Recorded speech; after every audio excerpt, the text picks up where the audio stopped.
আল্লাহর নবী সাল্লাল্লাহু আলাইহি সাল্লাম সেদিন চোখের পানি ফেলবে আর বলবে, উম্মত এটা কি আমলনামা নিয়ে আসছো? উম্মত তুমি আমার এত বড় বেইজ্জতি কেমনে করলা? আমি 23টা বছর তোমাদের জন্য কেঁদেছিলাম। সারা রাত এশার নামাজের পরে নবী দাঁড়াইছে কানতে কানতে, ফজরের আজান পর্যন্ত নবী উম্মতের জন্য দোয়া করছে আর চোখের পানি ফেলছে।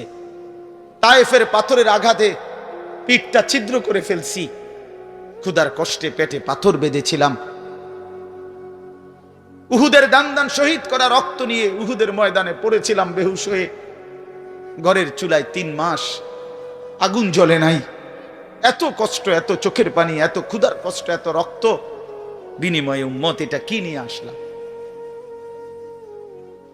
নামাজ কই, সেজদা কই, রুকু কই, ফজর জোহর আসর মাগরিব এশা কই, হারাম থেকে বাঁচা কই, হালাল উপার্জন কই, জিকির কই, তেলাওয়াত কই, আমার সুন্নত কই?